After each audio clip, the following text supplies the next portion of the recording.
ABS-CBN ipinasara ng National Telecommunications Commission ngayong Mayo 5. But why the sudden shutdown? Bakit nga ba ipinasara? On Feb 27, 2020, ABS-CBN says they are grateful and humbled by President Rodrigo Duterte's acceptance of their apology over his unaired election ads in the 2016 elections.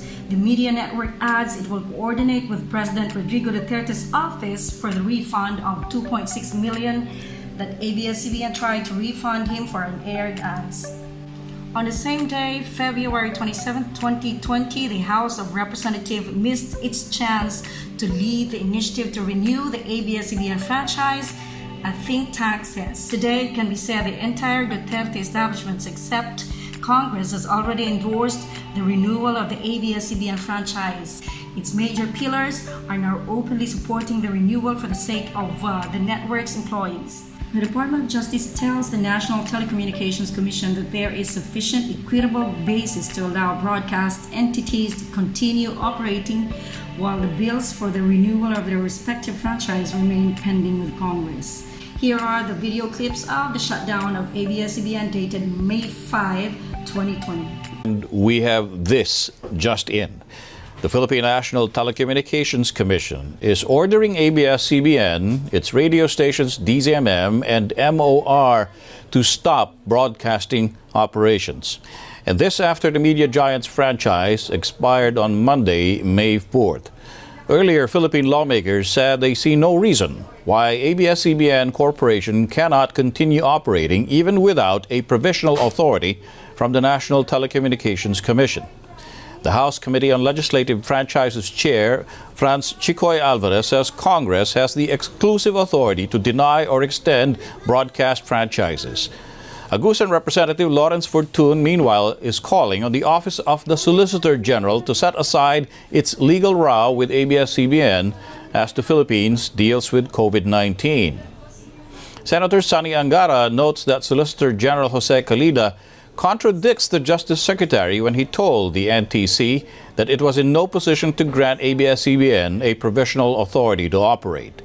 Philippine Justice Secretary Minardo Guevara had said there is a basis to allow ABS-CBN's operations while the bills for its franchise renewal are pending in Congress.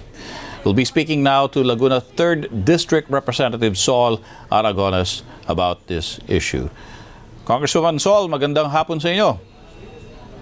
Magandang hapon, Tony, at magandang hapon po sa lahat ng inyong taga-panood. Nakinita nyo ba o naasahan nyo ba na ganito ang magiging desisyon ng NTC gayong nung mga nakaraang hearing, lalo na sa Senado, ay parang nabanggit naman ng NTC, DOJ na wala namang hadlang para bigyan ng provisional authority ang ABS-CBN na magpatuloy muna?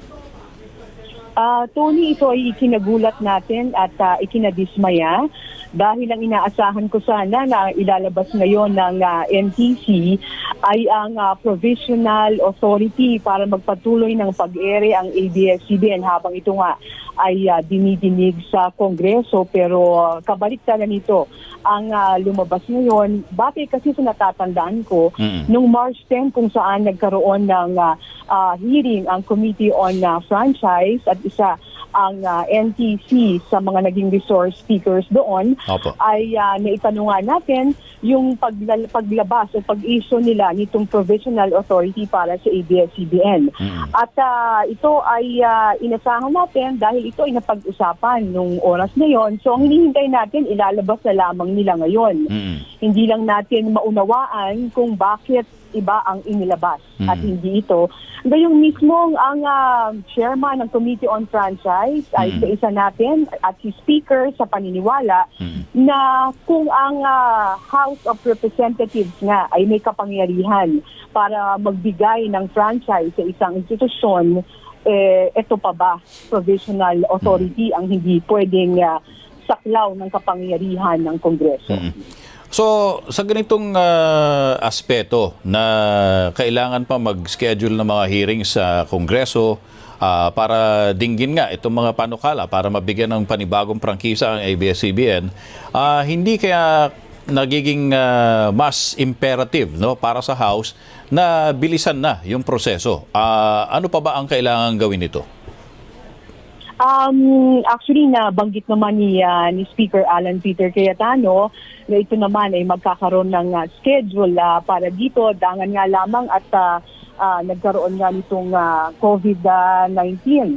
Pero balikan ko lang, Tony, yung kwento ng NTC na ang sa atin nga, sinabi ni Speaker ng Committee on Franchise, maghihiling naman kami dito, mag-schedule kami. Kundi nga lang nagkaroon ng COVID-19, ang sa atin lang, sana ang pinag-usapan nung March 10 ay sana ay inonor at sana ay ang nailabas ngayong araw na ito, yung provisional authority nga na magpatuloy pa sa ere itong ABS. Hindi lang ako nagulat dito, marami kaming nagulat na bakit ito yung lumabas ngayong araw na ito. Sa palagay po ba ninyo, Congresswoman Sol, may kinalaman ito doon sa naging banta ni Solicitor General Jose Calida na maaaring kasuhan ang sinumang kawani ng DOJ o ng NTC na magbibigay nitong provisional authority dahil sa kanyang tinutukoy na sole authority na pagbibigay nga nitong siguro yung to broadcast ay nasa Kongreso at hindi dapat ito nanggagaling sa NTC mismo o sa DOJ. At sabi nga niya, kung meron bang kumilos laban sa ganitong probisyon ng konstitusyon ay maaaring kasuhan. As of now, Tony, I can't speculate, pero nakinig ko kasi kahapon yung sinabi ni spokesperson Harry Roque ang sinasabi niya ay ang Malacanang, ang pagtingin dito ay kung ano yung sasabihin ng NTC ay igagalang nila. At ang inasahan nga natin, babalik ulit ako doon sa pinag-usapan ng March 10 na ang ilalabas talaga ay ito, no? So, tingnan natin kung ano ang magiging sunod na hakbang ng Kongreso dito dahil hindi pa kami, dahil nagulat nga rin na ako dito. Tingnan natin, magtatawag din tayo, alamin natin kung anong sunod na hakbang ng Kongreso dito, kung bakit hindi inonor ang pinag-usapan sa Committee on Franchises noong March 10 sa pagbibigay ng provisional authority sa ABS-CBN. At ang direktiba ng NTC, Congresswoman, na sinasabi ay bibigyan ng 10 araw na parang palugit itong ABS-CBN matapos nga natanggapin itong cease and desist order na magbigay ng kanyang paliwanag kung bakit hindi daw dapat bawiin yung mga frequencies na nakalaan dito, no? So habang hinihintay pa ho ba yung 10 days na makasagot ang ABS-CBN sa direktibang ito, ay maaring may gawin na ang Kongreso para solusyonan ito? Sa ngayon ay aalamin muna natin sa House of Representatives kung anong sunod na gagawin at mag-update tayo kung anong ating mapapag-usapan sa susunod na hakbang dito, Tony. Meron po ba kayong nakakausap, Congresswoman Sol, sa mga katuwang ninyo sa Senado kung paano po nyo maaaring mapabilis ang proseso ng pagdidinig dito sa mga franchise proposals? Sa ngayon, nakita naman kung maghiwalay kasi. So, sa House, ito yung mga nakakausap natin. At ito nga, isa rin yung stand nung ibang nakakausap natin na kumbaga ay ang Senado ay kumikilos bilang isang institusyon at kami rin ay kumikilos bilang isang institusyon. Pero ang maganda nun, Tony, kung makikita mo, isa dulo talagang iisa eh. Iisa yung paniniwala namin ng Senado at ng Kongreso na dapat maglabas ng provisional authority kasi during the hearing last March 10, may nag-cite pa nga nag-cite pa ng mga example ng mga institusyon na dati na dinidinig habang dinidinig ay naglabas ng provisional authority ang NTC. Kung nagawa noon, bakit hindi pwede gawin ngayon? Kumbaga, ang tawag nila doon ay may precedent may president, no, president. na maaring gawing batayan ng NTC para makapagbigay ng provisional authority. Tama. Hindi naman siyempre lingid sa kaalaman ng ating mga manonood at na tagapakinig na kayo ay dating kapamilya na nagtrabaho din mismo dito sa ABS-CBN ng ilang taon.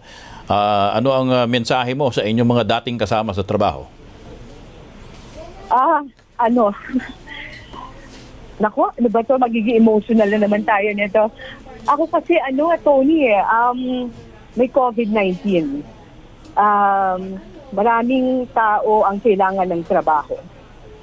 Kung mawawala ang ABS-CBN, mas madadagdagan pa ang mga tao na mawawala ng trabaho.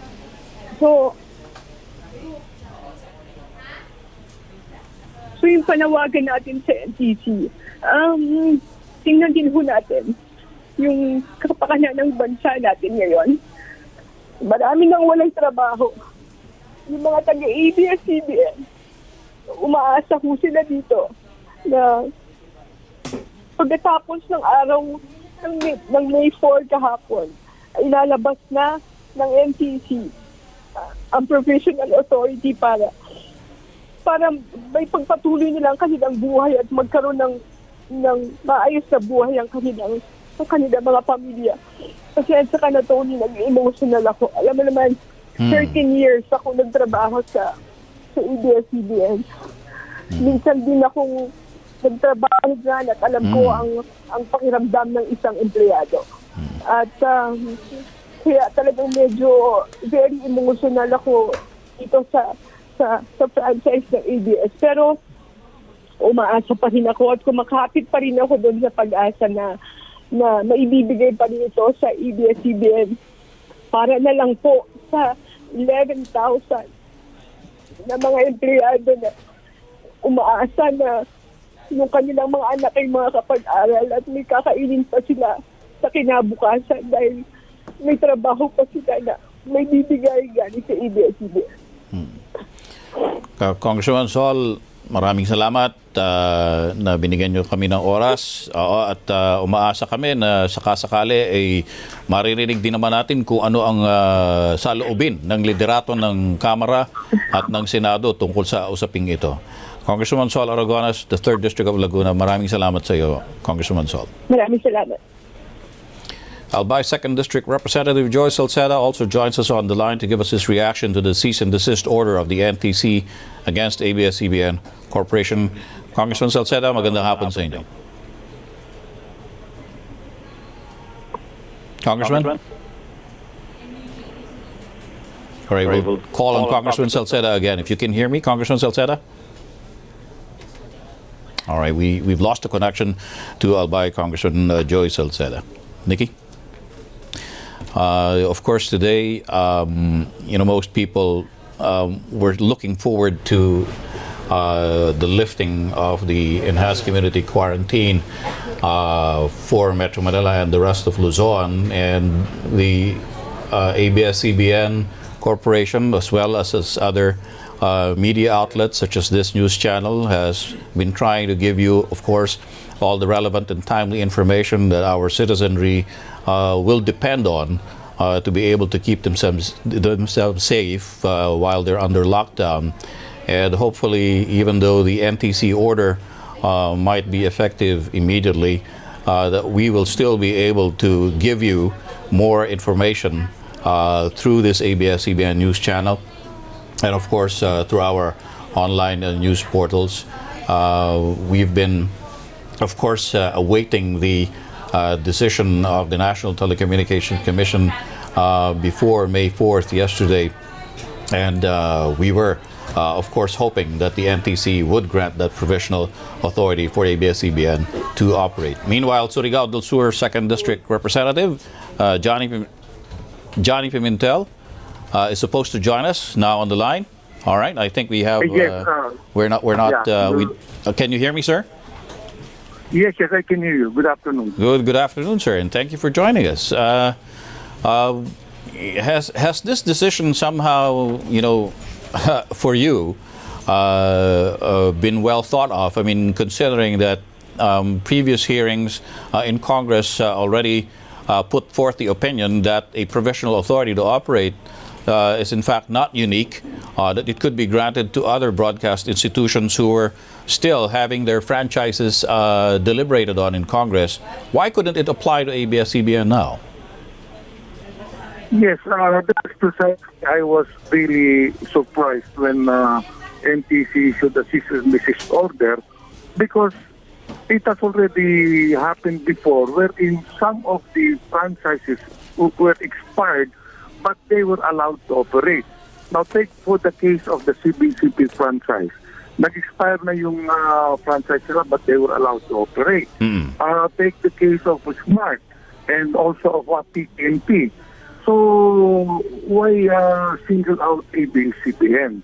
And if you recall, before the recess of Congress, the Senate already passed a resolution joining NTC to issue a provisional authority. And in Congress, right after the hearing, if you recall, that was on March 11, I believe, Speaker Cayetano and together with our chairman, Franz Alvarez, wrote a letter to NTC again expressing their sentiment that NTC should issue a provisional authority.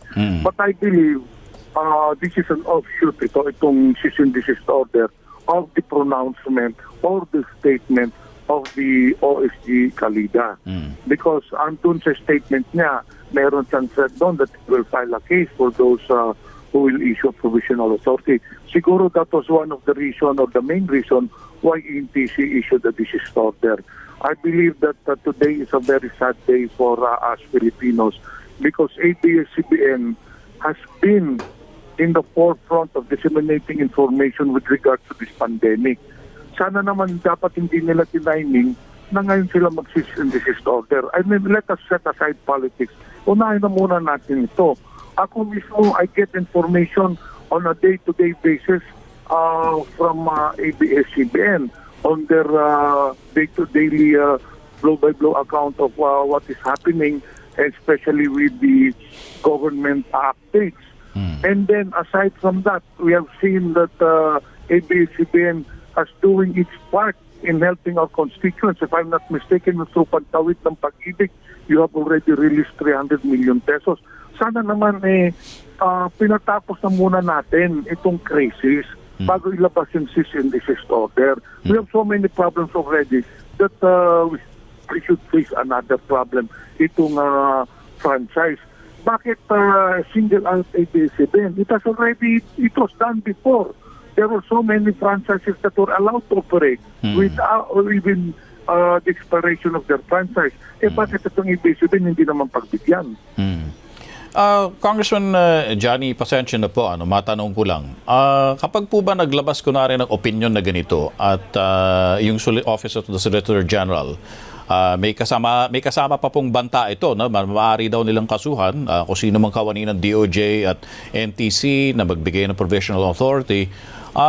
Sa palagay po ba ninyo, kung merong kalabisan, di umano, yung ganitong mga pagbabanta ng Office of the Solicitor General, ay meron din po bang magiging parang appropriate sanction sa kanya kapag kunwari lumabas na he was actually exceeding the authority given to him at hindi niya na-recognize yung authority ng NTC na magbigay ng provisional authority? Yes, I think so. Well, depende na yan because OSG is under, of course, the executive department, no? So, of course, we already know very well that whatever sanction will be given will also be coming from the chief executive. But I believe that what the opinion of the OSG is not proper at this point in time because there were threats. Pwede naman yung sabihin na, okay, based on some legalities that NTC cannot issue. Bakit lalagyan pa niya doon ng threat that if ever na mag-issue kayo, ipapay lang po kayo ng kaso. Mukhang pinipersonal na niyang ABS-CBN on that note, hindi po ba? Dapat if you will release a statement, you will base it on legal opinion on legalities. Bakit may threat pa doon na kung pag if you will issue a provisional authority, I will file a case against you. So I believe this is the main reason why NTC issued this cease and desist order. Kasi ayaw nila mapailan sila ng kaso, especially coming from the OSG, wherein NTC also part of the executive department. At Congressman Johnny, balikan natin yung nakaraang hearing na sa Senado at sa Kongreso na na-raise din po yung mga akusasyon ni Solicitor General Calida kontra sa ABS-CBN. Meron pong yung mga sinasabi niya na hindi nakapagbayad ng buwis, meron yung pag-ooperate daw ng pay-per-view na hindi otorisado. Lahat po yan sinagot na rin po punto por punto ng mga ehekutibo ng ABS-CBN sa Kamara at sa Senado, at tinanggap naman po yung sagot din po ng mga opisyal ng ABS-CBN na pawang tama naman yung naging depensa laban sa mga akusasyong ito. Sa palagay niyo po ba sa ngayon yung mga akusasyong yun kailangan pa rin bigyan ng halaga ng NTC, gayong pabulaanan naman ang mga ito ng sapat na paliwanag dun sa mga hearing ng Kamara at ng Senado? Actually, kataka-taka talaga yung decision ng NTC ngayon, because if you recall, during the hearing of the ABS-CBN last March 11, I was there, I attended, and in fact, I asked the question dun sa NTC, so based on the DOJ opinion, will you issue provisional authority? And they said yes. Then all of a sudden, ngayon, about face sila, all of a sudden. So, along the way, something really pushed the decision to issue this order. At saka, sabi ko nga, mukhang pinepersonal na ni OSG Calida ang ABS-CBN nito. Kasi, dati pa nga, sabi ko, meron namang na-expire na ng mga franchise. Why they were allowed, there was already in short a precedent. Meron ng precedent na inallow ng NTC mag-operate yung ibang franchise na expired. Bakit itong ABS-CBN hindi inallow? Yun ang tanong ko. And I think I don't know the reason why OSG Calida is meddling into this franchise when in fact it is the authority or power of Congress to grant, to revoke any franchise. Bakit na pinapakalaman ng trabaho ng Kongreso? Sana pinabayaan na lang ito. Mukhang, pero I believe that OSG Calida has a personal thing with ABS-CBN. Siya, even the President, sabi nga ng Presidente, let the Congress decide with regards to the fate of ABS-CBN. Congressman Johnny, panghuling pagkakataon na lang po bago po tayo magwakas, meron po ba kayong gustong mensaheng ipaabot kay Sol Gen Calida? Akin lang naman Tony, sana naman pagbigyan naman muna niya ang ABS-CBN ngayon. We already resumed our session, and we know that very soon this hearing could continue with regards to the renewal of ABS-CBN. Pagbigyan na muna niya kasi nasa problema tayo ngayon, nasa crisis tayo ngayon. Let us set aside politics and let us be sober about it. Huwag natin personalin to because maraming at stake dyan sa ABS-CBN. Aside from the people who are working with ABS-CBN, ABS-CBN is already part of the Filipino lives. All right. Congressman Johnny Pimentel, Representative of Surigao del Sur, 2nd District. Thank you very much, sir, for speaking with us today. And we'll be bringing into our discussion Verhel Santos, a Board of Trustee of the Center for Media Freedom and Responsibility. Verhel, good afternoon to you, and how are you doing? Yeah. Sorry to hear about this. So, we've spoken to two members of the House already, Congresswoman Sol Aragones, Congressman Johnny Pimentel, both of them expressing, of course, they were, taken by surprise by this development, given that in a previous hearing in March, the NTC had already, in a way, expressed its favorable opinion on granting a provisional authority for ABS-CBN. Is there any conceivable, scenario for you on why the NTC could have changed its mind? The Congress should quickly respond to this because this is this is an affront on Congress. It's a preemptive action against Congress by NTC, which is simply a technical manager. It does not give franchises, and it does not take away franchises.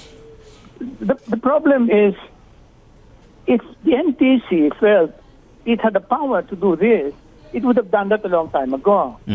Apparently, NTC has been prevailed upon to do this at this time. And why at this time? I can see, because I've been watching ABS-CBN, I can see that ABS-CBN has been stepping up in the face of this pandemic. And part of that of that intensified role is the revelation of certain government shortcomings in its efforts to make life easier for the nation in the face of this emergency. So I can only explain it in that way. Also, I have noticed a tendency to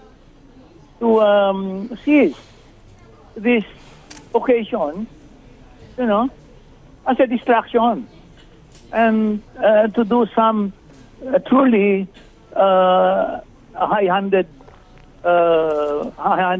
thing. For instance, we all know that the lead agencies that are dealing with this pandemic are all led by former generals. You can see that even IATF is loaded with probably about 9 or 10 generals. This is military domination, and you can see that the streets are crawling with police and troops, and even trucks mounted with machine guns. Now, this should not be lost on people. The problem is, what can we do? We are quarantined. All of us are quarantined. We can't even go out there in the street and speak our protest. This is so worrisome, Tony. This is, to me, very worrisome. Why it should happen at this time. And so far as I can gather, it was Mr. Kalida again who started this effort. I cannot quite understand it. Of course, this is something else. The constitutional point is, again, simply that NTC cannot do this. In fact, my thinking is that once you have given such freedom by franchise to a media organization, you cannot take that away. You cannot take that away, because that will be in violation of the constitutional prohibition against encroaching upon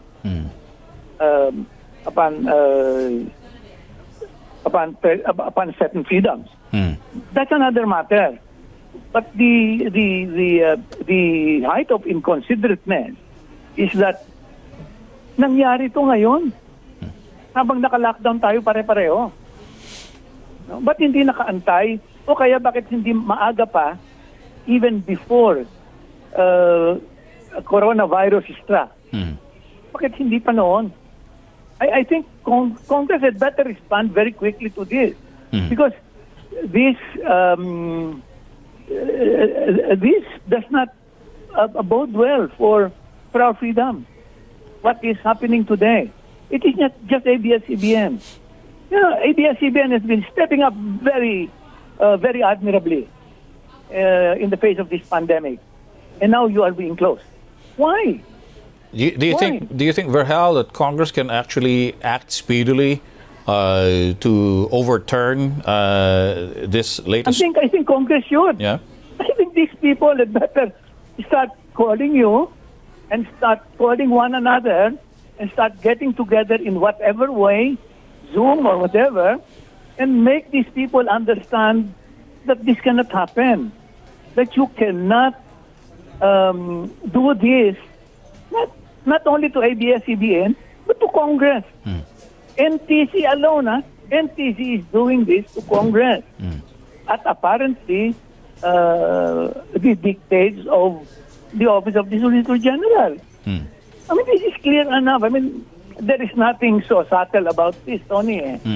Wala namang mahirap intindihin dito eh. But you know, the office of the Solicitor General still has another, I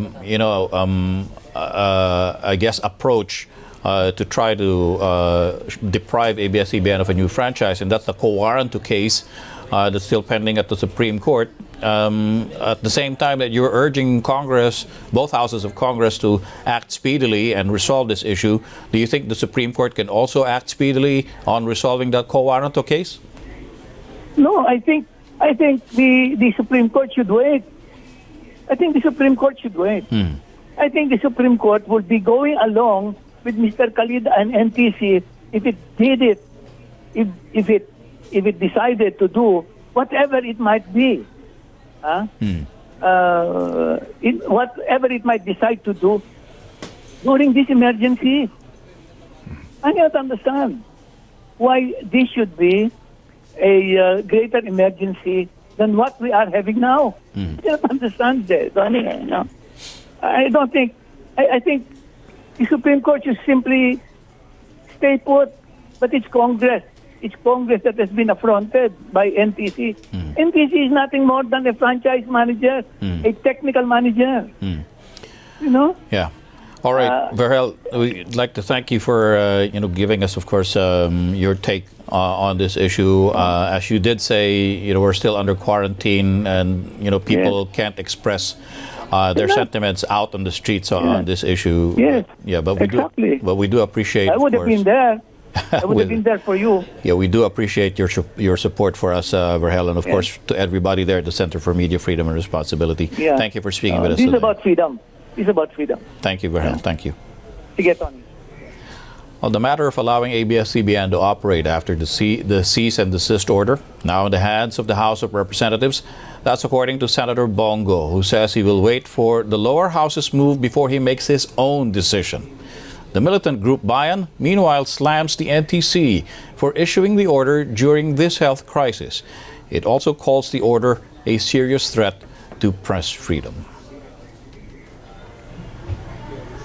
For Philippine Senate Majority Leader Mig Zubiri, the NTC's order is highly irregular. He questions why the agency can't just issue a provisional authority when there are many other stations operating on one. Senator Risa Ontiveros agrees. She says nothing should have prevented the NTC from issuing the provisional authority. As for Senator Sonny Angara, he calls the move disappointing. He says this is not the time to shut down a source of reliable information. There is no reason for ABS-CBN to discontinue or stop their operations until we make a final decision. That's according to Representative Franz Chicoy Alvarez, chair of the House Committee on Legislative Franchises. Alvarez earlier addressed the news that the Solicitor General made efforts to pressure the National Telecommunications Commission to go against the ruling of the Department of Justice, which states that ABS-CBN may continue to broadcast while Congress deliberates on the renewal of its franchise. Alvarez said such actions, quote, directly challenges the lower chamber's exclusive constitutional authority to grant, deny, extend, revoke, or modify broadcast franchises. He maintains because the House already begun the deliberations on ABS-CBN's franchise renewal in March, the House Committee will not be dictated upon by any individual or agency as to the manner, schedule, and conduct of its official business. Now, Senate Minority Leader, Franklin Drilon, joins us now on the line to share his take on this issue. Senator Drilon, good afternoon to you, sir. Tony, good afternoon. Nikki, good afternoon. Yeah. So, Senator Drilon, we were there at a very lengthy, hearing of the Senate, chaired by Senator Grace Poe, and of course heard the explanations given by ABS-CBN executives on the supposed violations of ABS-CBN. Now, during that hearing, the NTC was also asked whether or not it could issue a provisional authority to ABS-CBN, and now it seems that they took a different tack on this issue. What do you feel happened in between? Well, I don't know, but what is clear is that the NTC gravely abused its discretion in ordering in issuing the cease and desist order. Yes, during that hearing, even the Secretary of Justice said the ABS-CBN can continue, a provisional authority can be issued on the basis of precedents precedents in the Supreme Court, wherein it was ruled that so long as the application is pending in Congress, the provisional authority can be issued, and that has been the rule followed in Congress. So it is quite unfortunate, and I do not understand, why this happened. And at this time, when the public needs information about the pandemic, number two, at this time when hundreds of thousands, if not millions, of workers are laid off temporarily or permanently, the livelihood of 11,000 workers in ABS-CBN is prejudiced, and there is absolutely no basis for the cease and desist order. It causes, there is no harm. There is enough authority for NTC to issue the provisional authority. In fact, talking about that, Tony, there is a memorandum order number 03/2020. This is a memorandum issued by the NTC on March 18, 2020. And it says all existing permits, certificates, licenses, including radio operator certificates to operate radio communication equipment, networks, and facilities, government or private, in various radio services such as but not limited to fixed and land mobile, amateur, aeronautical, maritime, satellite services, special services, issued by the NTC expiring within March 15, 2020 to April 14, 2020, or during the enhanced community quarantine period, shall continue to be valid for 60 days after the end of the government-imposed quarantine period. At its surface, it would appear that the licenses issued by the NTC is automatically extended by 60 days if this circular will apply. Yeah. And yet, ABS-CBN was single-handedly prohibited from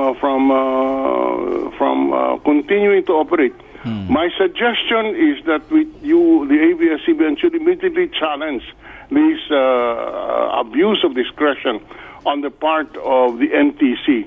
They have the authority, but it can be questioned because it is not in accordance with jurisprudence, and it is in grave abuse of discretion, to say the least. Could the Senate also hold the NTC accountable for saying one thing during a hearing and then doing something in actuality, contrary to what its earlier statements were? Well, we have no. These were opinions issued, legal opinions and positions issued by the NTC. I do not know, Tony, what you mean by we can hold them responsible politically, and before the bar of public opinion, we can hold them responsible for it. But beyond that, I do not really know if the Senate can do anything, especially that in this case, the approval of the franchise must originate from the House. Yeah. We cannot act on it in the Senate. So that's where we stand. So the remedy is to challenge this order before the Supreme Court, and hopefully the Supreme Court will issue a temporary restraining order, or TRO, because, Tony, no one is prejudiced by the temporary suspension of the cease and desist order.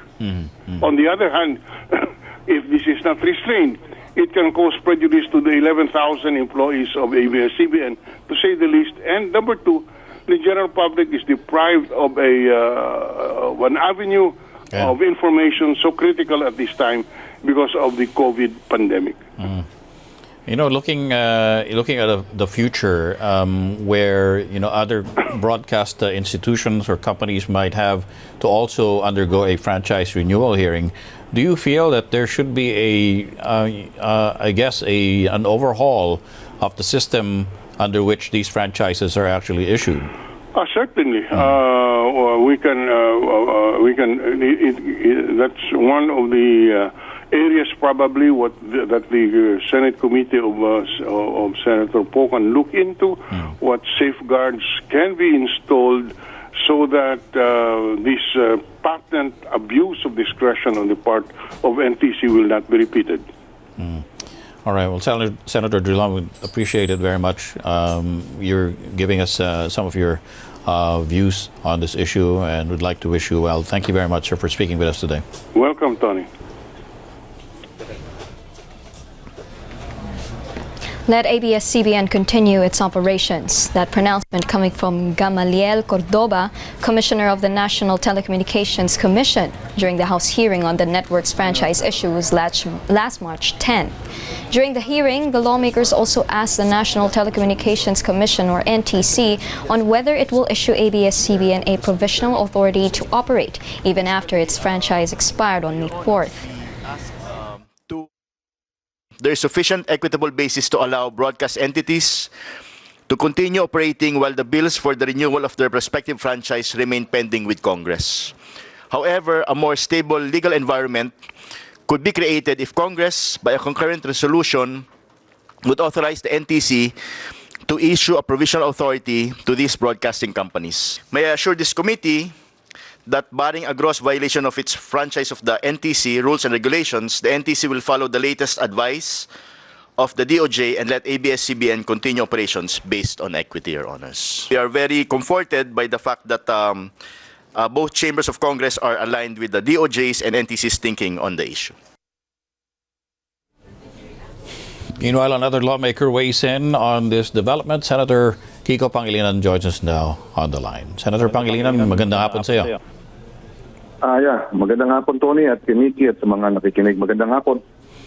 Well, we've been talking, of course, about how the NTC said one thing weeks ago in the House, and suddenly pulls this decision on ABS-CBN. And in the intermediate period, what do you think happened? I mean, why should they change position from seeing no hindrance to the grant of a provisional authority to now saying that we have to actually stop operations? Well, if you ask me, this is plain and simple, grave abuse of governmental power. No? It is abusive, it is arbitrary. No less than the NPC has issued hundreds of provisional authorities to hundreds of broadcasting companies throughout the country who have no franchise but whose franchises are pending approval. So why single out the ABS-CBN? Ito ay nakakalungkot. Over 10,000 employees of ABS-CBN are now in limbo because of this cease and desist order. Samantala, yung mga POGO operations pinabubukas. Inuuna pa yung mga Chinese nationals at negosyo nila. At yung mahigit 10,000 natin mga kababayan na silang mawalan ng trabaho. Apart from that, of course, is yung malayang pamamahayag. Information is critical during this pandemic. And ABS-CBN, apart from, of course, the other broadcasting companies, GMA7, TV5, are all involved in information dissemination, information that is critical sa panahon ng pandemya. Ba't nila isasara? Information that may save lives. And yet, here they are wanting to close down the TV station. We condemn this act. We believe that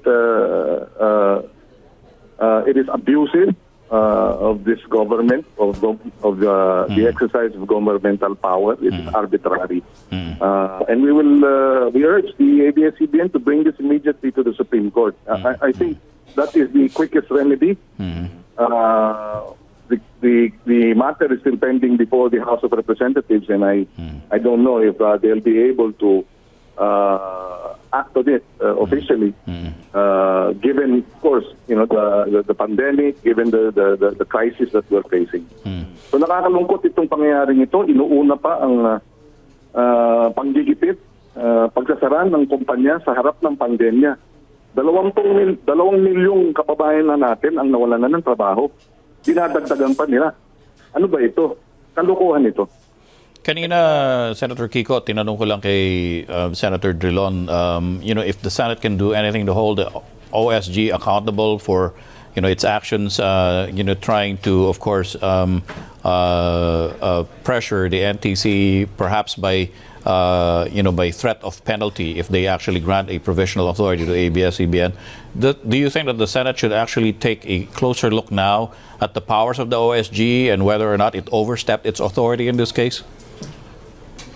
Well, it's part of our function as a third branch of government, no? That we will act as a check on the abuses or excesses of the executive department. And therefore, definitely, we should be able to look into this, look into their budget, and also look into how we may be able to address and create a situation to precisely to get them to act in accordance with the law. But that will take time too. Hindi ito kaagad mangyayari. Dahil nga sa kasalukuyang sitwasyon natin, no? That may require legislation, of course, preparation of committee report, etc.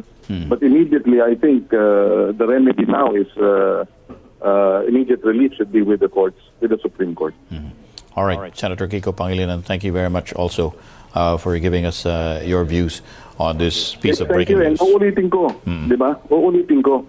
Binubuksan nila yung Pogo para sa mga Chinese nationals, tapos ipapasara nila ang isang media company na mayroong 11,000 mga kababayan natin. Mali, baluktot itong naging pasa na ito at dapat tutulan at dapat baliktarin ng Korte Suprema hanggat sa lalong madaling panahon. Maraming salamat. Maraming salamat, Senator Kiko Pangilinan. I will be speaking now to Nueva Ecija 2nd District Representative Micaela Violago for her views on this development. Congresswoman Violago, magandang hapon po. Magandang hapon din po. Ma'am, tama po ba? Kayo din po yung unang nag-file po ng bill for the franchise renewal ng ABS-CBN sa nakaraang Kongreso at ito inirefile nyo rin itong kasalukuyang Kongreso? Opo. Ako po pareho ang nung 17th Congress at final ko po to and then I refile it ngayon pong 18th Congress. Sa inyong pananaw po, ahantong pa ho ba sana sa ganitong punto na yung NTC pa mismo ang magpapasara sa ABS-CBN kung inaksyonan na rin po agad sana sa Kamara yung pong mga panukala na na-file nyo na nung 17th o nitong 18th Congress? Doon nga po ako nagtataka. Kasi po, the NTC committed to the Committee on Franchise po last March 10, 2020. Ito po yung last meeting namin bago magkaroon ng break ang Kongreso na sila po ay magpo-provide ng provisional authority sa ABS-CBN. At ito po ay na-put on the record ng ating committee secretariat. And then, ako po rin ay nagtataka dahil kahit po sa Senate hearing and sa Congress hearing, ay sa kanila po mismo nang gagaling that the ABS-CBN can still operate until year 2022. Ngayon po ako po ay nagtataka bakit bigla sila nagkaroon ng ganitong cease and desist order. Kaya yun nga po ang malaking katanungan sa NTC dahil sila mismo naman ay galing sa kanilang mga bibig na pwedeng mag-operate ang ABS-CBN. Meron po ba kayong nakikitang sabihin na nating agarang solusyon para medyo maliwanagan po yung NTC sa naging hakbang nilang ito? Kasi alam naman po natin ngayong panahong ito na nandito tayo sa pandemic ng COVID-19. Ako lamang po ay isang sinasabi ko nga po, author lang ako ng to renew the franchise of ABS-CBN. Pero hindi ko naman po hawak ang sitwasyon kung ano ang magiging desisyon. Pero sa ngayon po kasi lahat tayo ngayon ay nakafocus sa COVID-19. At sana po, ang tanging masasabi ko sana sa NTC, sana binigyan naman nila ng kahalaga yung ginagawa ng ABS-CBN na mag-ulat o magbalita sa ating mga kababayan tungkol sa kaganapan ng COVID-19. Kasi parang hindi po timely na ngayon mo isasara. Ngayon kailangan natin ng additional na kasama para maghatid balita sa ating mga sa ating pong mga tigpakinig o tigpanood ng mga balita. Ma'am, sa tingin niyo po ba, dahil sinabi naman po ni Speaker Alan Cayetano na sa pananaw niya na hindi naman dapat magsara ang ABS-CBN, makakakilos pa rin naman po ang Kamara para maibigay rin yung prangkisa na bagong prangkisa ng kumpanya? Opo, kasi ako po ay naniniwala po ako sa sinasabi na ating mahal na Speaker Cayetano na maaari pang magpatuloy ang ABS-CBN sa paglabas po ng anumang programa sa telebisyon o sa radyo. Dahil ito, alam ko po na ito rin ang desisyon ng ating mahal na Speaker na ipagpatuloy ng ABS ang kanilang mga programa. Kaya, yun nga lang po, dahil alam nyo naman na mayroon tayong pandemic, kami po ay kahit gusto kong pumasok sa Kongreso, hindi naman po pwedeng basta na lang kami magsipasukan lahat. Dahil nga po, alam naman natin naka-ECQ pa ang Maynila. Opo. Ano po ba ang mensahe na gusto niyo pong ipaabot sa mga tao po sa NTC? Sana po, gusto ko lamang pong ipaabot sa NTC na sana yung sinabi ninyo nung una, pinangatawanan ninyo. Di po ba? Kasi sa inyo rin naman nanggaling na pwedeng ipagpatuloy ng ABS-CBN ang kanilang mga programa. Dahil ito po ay sinabi nyo sa Senate hearing, sinabi nyo rin po sa franchise hearing na kayo po mismo ang nagsabi nito. Kaya ako po ay nagtataka kung bakit kayo biglang nagkaroon ng desisyon na ganitong klaseng desisyon. Sana nga po malinawan din ako ng NTC kung bakit sila gumawa ng aksyon na ganito. Sige, maraming salamat po, Congresswoman Villago, sa oras po na ibinigay niyo sa amin. Maraming salamat din po. Thank you, ma'am.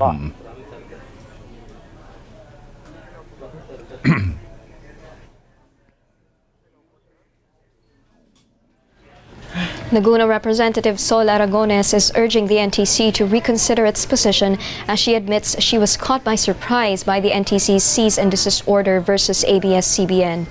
Aragones, who previously worked with the media network as a journalist, says unemployment is already up due to the COVID-19 pandemic. Despite the order, Aragones says she still hopes the NTC would reverse its decision and issue the media giant a provisional authority to continue operations. So yung panawagan natin sa NTC, tingnan din ho natin yung kapakanan ng bansa natin ngayon. Marami nang walang trabaho. Yung mga taga-ABS-CBN, umaasa ho sila dito na pagkatapos ng araw ng May 4 kahapon, ay lalabas na ng NTC ang provisional authority para may pagpatuloy nilang kanilang buhay.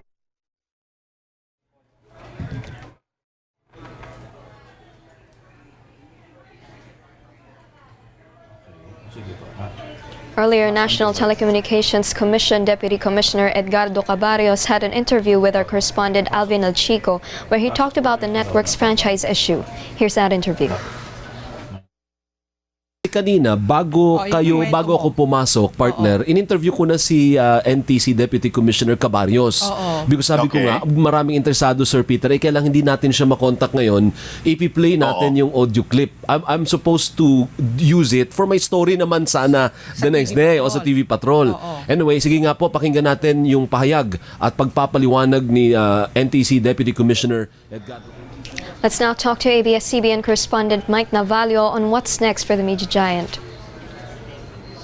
Mike? Hi, Nikki. Justice Secretary Minado Guevara has clarified that the cease and desist order issued by the National Telecommunications Commission against ABS-CBN is immediately executory, which means that ABS-CBN has to comply and go off air before it could get any, but it could still appeal the cease and desist order or avail of some remedy from the court while this cease and desist order is in effect.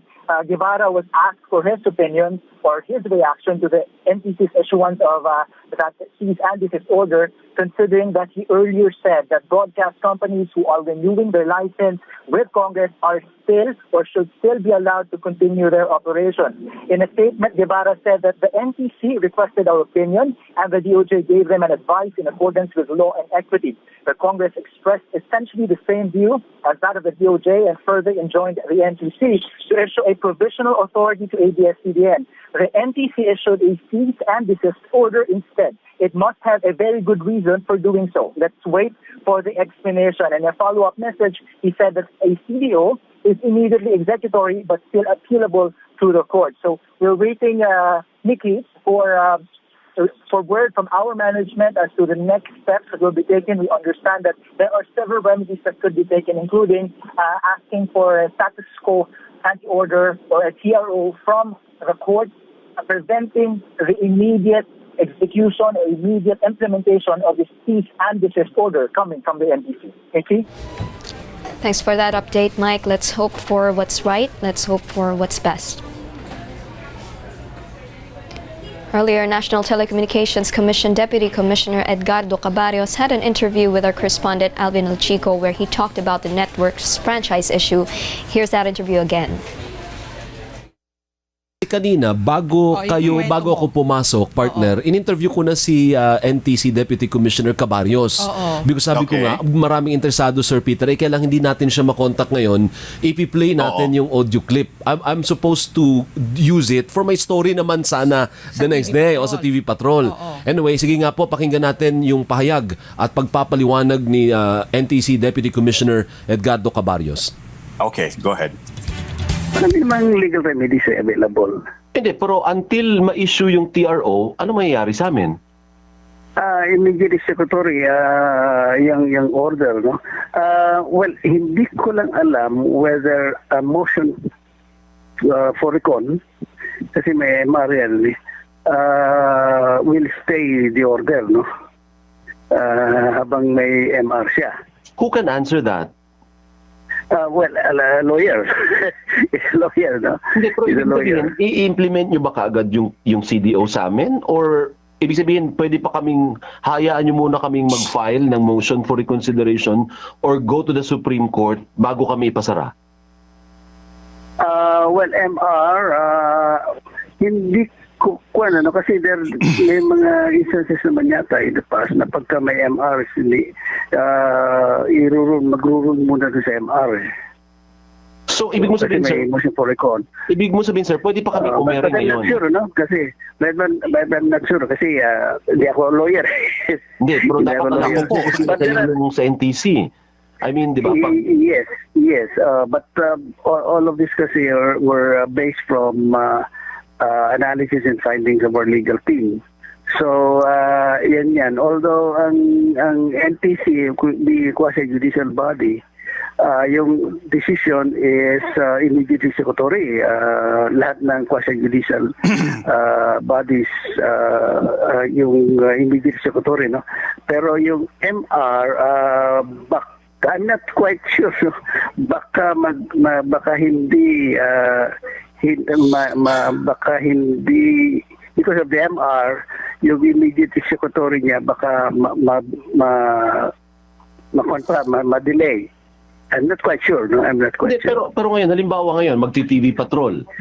Ang ibig mo bang sabihin kung immediately executory, wala nang broadcast ngayon dahil nailabas na yung order? O pwedeng magtuloy-tuloy pa rin yung broadcast namin?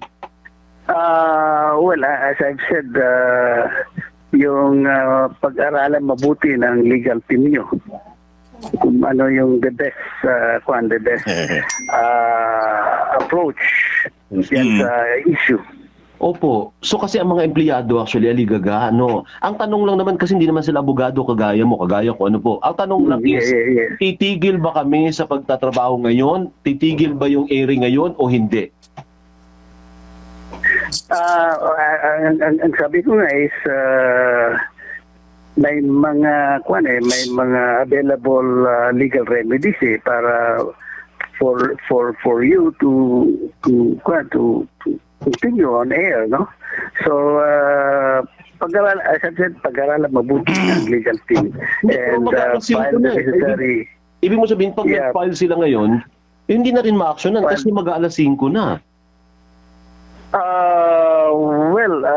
Yun ang hindi ko kabisado, ano. We refer natin sa ating legal team. Sir, sinong sakop ng order nyo? Channel 2, DZMM, and ANC o Channel 2 lang? ABS-CBN. So which includes what? Lahat ng stasyon ng ABS-CBN. Including ANC? Hindi, ANC is not ANC kasi is content eh. So DZMM lang? It is the station. Yun is yung mga stasyon. Hindi yung content. Hindi yung content, ano. Content, hindi kasama yung content. It is the stations. Oo nga, sir. Pero yung mga radio stations. So DZMM kasali? The radio station, DZMM, yes, but not the content. Hindi yung laman nun. Ano ibig sabihin nun? So paano niya mabobroadcast yung laman niya kung wala siyang airwaves? Pwede sa iba. Online. You can make use online, whatever platform, pwede, no? But not the airwaves. Ang covered lang yan is the airwave, yes. Yung airwave? Kasi radio control lo yun eh. So ibig sabihin sir, pati yung airwaves ng ANC sako. Kasi ang ANC also uses airwaves. Cable. Hindi, ANC is content eh. So cable yun? ANC is content. Pinapadaan lang yung content sa istasyon ng ABS-CBN. Kaya nga, so saan niya ipadadaan yun? Kung may content siya? Pwede sa iba. Sa online? Pwede sa ibang platform. Okay. Naku sir, aligaga, sinasabi ko sa iyo, lahat ng tao, binaba yung lahat ng ginagawa nila. Kasi yun lang naman ang tanong, titigil ba? O pwede pang may remedyo pa, tatakbo kami sa korte? May legal remedy yan. I am quite sure may legal remedy yan. Oo. Pero sa ngayon, wala kami magagawa kung dito stop. Again, pwede pag-aralan kasi ng legal team nyo and they will advise you whether to continue or to stop.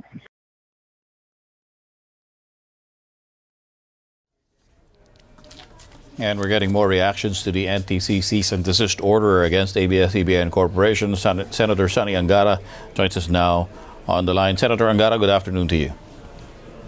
Hi, Tony. Good afternoon. And to all the viewers, good afternoon then. Well, you've heard that exchange between our anchor, Alvin El Chico, and NTC Deputy Commissioner Edgardo Cabarrios. Does the NTC explanation sound clear to you? Well, I came in midstream, Tony, so I didn't hear the whole thing. I just overheard him telling Alvin, for the most part, to consult his lawyers, or ABS to consult their lawyers. But I heard him say that about 3 times. Now, we've had other lawmakers already weigh in on this issue, and many of them hark back to the March hearing at the House, where the NTC already gave its opinion that there should really be no impediment to granting ABS-CBN a provisional authority to operate. I believe the same question was asked of the NTC during the Senate hearing. So what do you make of it? Why the NTC would suddenly flip and not push through with its original intention to grant that provisional authority? Yeah, it's puzzling to me, Tony, because we were talking with our colleagues during the session, towards the tail end of today's legislative session in the Senate. We brought it up that we got the news that the NTC issued this order, and it surprised us because the last time before we adjourned, we had already, along with the House, passed resolutions expressing our sense that the NTC can allow ABS to operate pending the discussion on its franchise. the renewal of its franchise. And the same opinion was given by the Department of Justice to Secretary Guevara. So it's quite surprising that the NTC has decided in this manner. And Senator Majority Leader Zubiri, who used to chair the Committee on Franchises, mentioned that it's quite ordinary practice for the NTC to issue provisional authority. So this case is somewhat exceptional in this sense. Do you see any ulterior motives on the part of the NTC in doing this?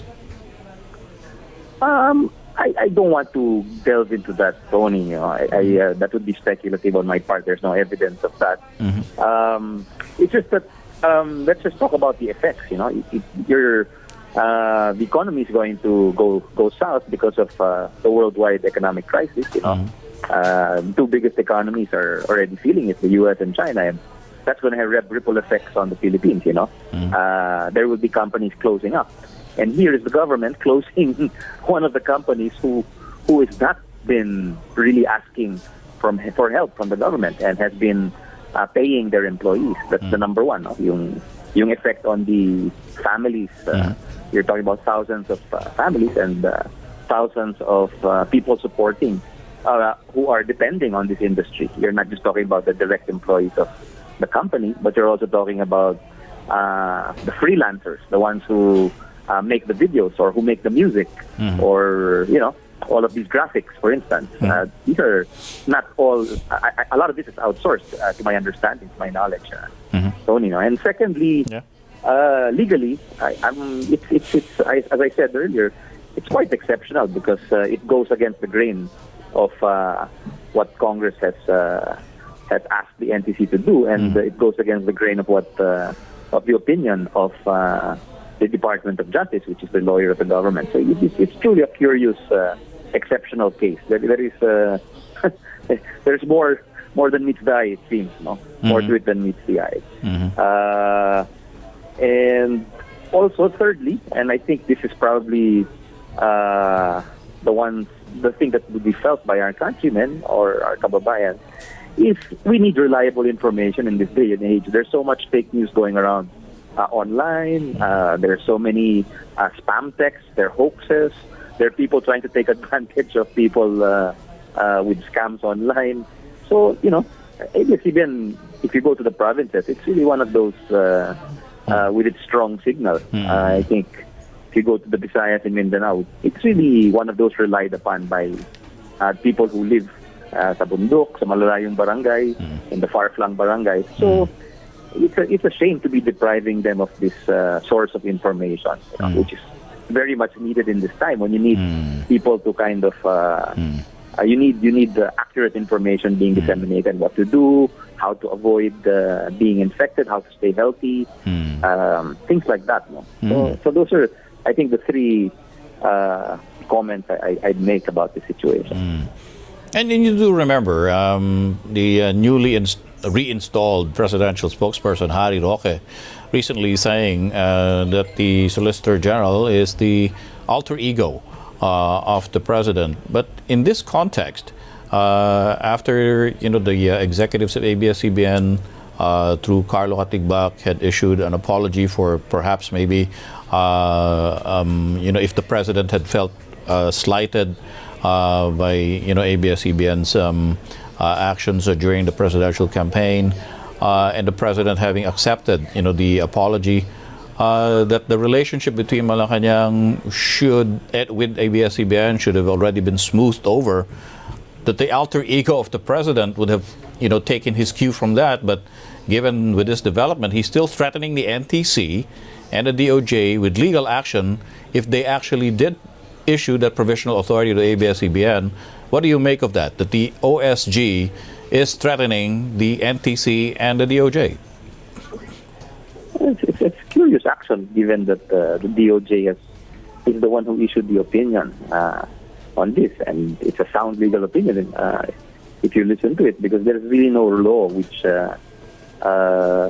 disallows or allows a provisional authority. So equity comes into play, and the practice or how the actors have interpreted the law in the past. No? So I guess the remedy is either in the Supreme Court or for Congress to act on the franchise. These are two possible remedies for ABS-CBN.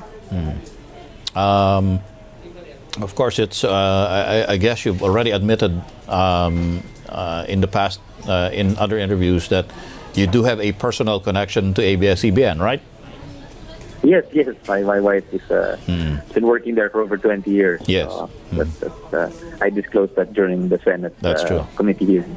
That's true. Yeah. All right. Well, I guess you also have a lot to talk about in your home, especially now that a member of your family is also directly affected by this development. Thank you very much, Senator Sani Angara. Yes, I sympathize with you guys, Tony. I wish you the best. Well, the fight isn't over yet, Senator. I'm sure. Thank you very much. Certainly. All right. Thank you. All right. Our next guest describes the NTC cease and desist order against ABS-CBN a blatant disregard of the constitutional authority and prerogative of Congress on legislative franchises. We'll be speaking now to Agusan del Norte 1st District Representative Lawrence Fortun. Congressman Fortun, magandang hapon po sa inyo. Magandang gabi po. Magandang gabi po, Tony. Magandang gabi sa inyong listeners. Yeah. Well, how did you react, first of all, to hearing the decision of the NTC to issue that cease and desist order? Well, Tony, I'm very, very sad. I'm by this turn of events because the NTC had categorically made a commitment to the House of Representatives when it appeared before the Committee on Legislative Franchises last March. The NTC, through its chair, said that if there is clear and categorical advice from the House of Representatives, they would issue the corresponding provisional permit. And we are surprised that suddenly, today, they issued a cease and desist order. Well, given that, many suggestions are that the next course of action, at least, would be to ask the Supreme Court to step in and issue a restraining order. Do you think that would actually help at this point? That can be one of the legal remedies that ABS-CBN can resort to. Seek the intervention of the Supreme Court, get a TRO to restrain the NTC from implementing its order. But I think we can appeal also to the NTC to reconsider its order because for us, Tony, this is a grave affront to both houses of Congress. That NTC did not make a commitment, did not make to the House of Representatives only, but also to the Senate. So to both houses of Congress, which is the branch of government that ultimately has the power to issue and revoke franchises. And I do not see any reason why suddenly NTC retracts, suddenly makes a turnaround at hindi na sinunod yung kanyang commitment. And to me, this will go down in history as the worst action this agency has in wanton disregard not only of the expressed intent of Congress, but also the impact of its action on press freedom and the plight of thousands of workers, and especially that it happened in this time of great crisis that the country is facing. Given that you're pointing out how you feel the NTC, may have at least disregarded the authority of Congress, do you feel that they should be held accountable or responsible for their actions, that Congress should actually look at possible sanctions against them? Yes, Tony, definitely. In fact, effectively, the NTC is in contempt sa ginawa nila. No? And I, for one, would demand that the NTC be made to appear before the House of Representatives and explain to us why suddenly they reneged, no, and on their commitment. Klarong-klaro yung commitment na ginawa nila doon sa amin sa Committee on Legislative Franchises at saka sa Senado. Ang sabi lang nila, if there is a clear and categorical official advice from the Senate and the House of Representatives that it is the intent of Congress to allow provisional operation in the meantime that the renewal of franchises are still being heard by the House, bibigyan nila ng provisional authority. And suddenly, ito yung nangyari, no? And I think also, Tony, aside from resort to the Supreme Court, maybe Congress can already hear the bills out, right away. And because if Congress ultimately passes the necessary legislation giving franchise to ABS-CBN, then the NTC cannot anymore do anything about it. And that cease and desist order to be lifted right away as soon as Congress passes the necessary law granting ABS-CBN legislative franchise. Do you think, Congressman Fortun, that the process at the House would still take up time, or would this action by the NTC actually help to expedite the hearing at the House Committee on Legislative Franchises? It should help matters to be expedited, Tony. No? In fact, this is a lesson learned for the House of Representatives, because whether we like it or not, we know that the committee also dilly-dallied. Had the committee immediately acted on this on the franchise bills and passed the necessary legislation early on, this would not have reached this point, naaabutin ng expiration of the franchise. So effectively, parang we abdicated our power and nilipat namin sa kamay ng NTC ang pagbibigay ng authority to operate further after May 4. But then again, that's water under the bridge. What we can do now is expedite our proceedings, expedite our action, and pass the necessary legislation immediately, so that the Senate can also act on it when it is transmitted to the Senate. All right. Congressman Lawrence Fortun, thank you very much for giving us your views on this development. Thank you very much, sir. Thank you very much, Tony. And now, Albay 1st District Representative Edsel Lagman joins us on this part of our special coverage. Congressman Lagman, magandang gabi po sa inyo. Magandang gabi, Sis Tony. Yes, Tony Velasquez po, kasama si Nikki de Guzman. Tony, we have not been in contact for some time. That's right, sir. And we'd like to appreciate, of course, your time to give us your views on this breaking news development. Well, in your view, how could the NTC have missed out on the opportunity to make good on its word that it gave to the House, that it could issue a provisional authority? Well, I have repeatedly underscored, Tony, that there is no other solution to the dilemma of ABS-CBN than the seasonable extension of its legislative franchise prior to its expiration. I think now the action of the NTC issuing the cease and desist order against ABS-CBN's nationwide operation is a confirmation of an apparent charade between the House leadership and the NTC chairman, commissioner. Because you will recall that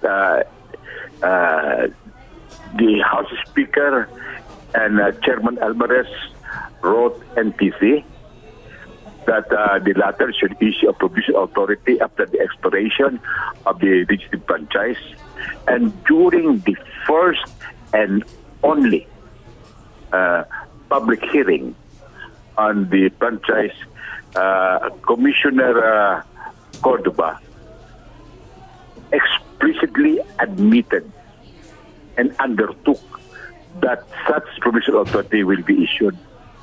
Now, what happened? He did that because even the executive department, through the Solicitor General, has objected to said solution, because it's It's not consistent with the law and jurisprudence. We will recall that Section 15 of Republic Act 7925 says categorically, and I quote, "No person shall commence or conduct the business of being a public telecommunication entity without first obtaining a franchise." Hello? Yes, sir. I'm still here. Yeah. And then there is also the jurisprudence in the ruling of the Supreme Court in Associated Communications and Wireless Service United Broadcasting Networks versus NTC. The Supreme Court said, quote, "As long as the law remains unchanged, the requirement of a franchise to operate a television station must be upheld." So I have explained this over and over again, that provisional authority is not a solution. But anyway, not everything is lost. Yes, sir. Because the House and the Senate are now in session. And I think the leadership of the House can prioritize the enactment of a bill extending or renewing the franchise, considering that it has been long pending and there is no formal and credible opposition to such renewal. Well, and I think we should really avert this situation when the cessation of operation of ABS-CBN is sounding the death knell of the freedom of the press, even as thousands of employees and indirect workers and enterprises dependent on the broadcasting network are doomed to lose their livelihood. Moreover, the stoppage of the ABS-CBN's operation is even more tragic because the public now needs and depends on the broadcast information more than ever as COVID-19 continues to rampage. Congressman Edsel, here's a thought, and I hope you can indulge me on this. A lot of people, I guess, would look at the the story behind the ABS-CBN franchise renewal, starting with the grievances of President Duterte against the company, and somehow other lawmakers took the cue from it and delayed the passage of a new franchise for ABS-CBN. Do you think at this juncture it would again take the president himself to direct the NTC to reverse its position and actually tell it to issue that provisional authority? No way, because the NTC, pursuant to the existing law and jurisprudence, has no authority to extend a provisional franchise to a TV network whose franchise has already expired and has not been renewed. Right.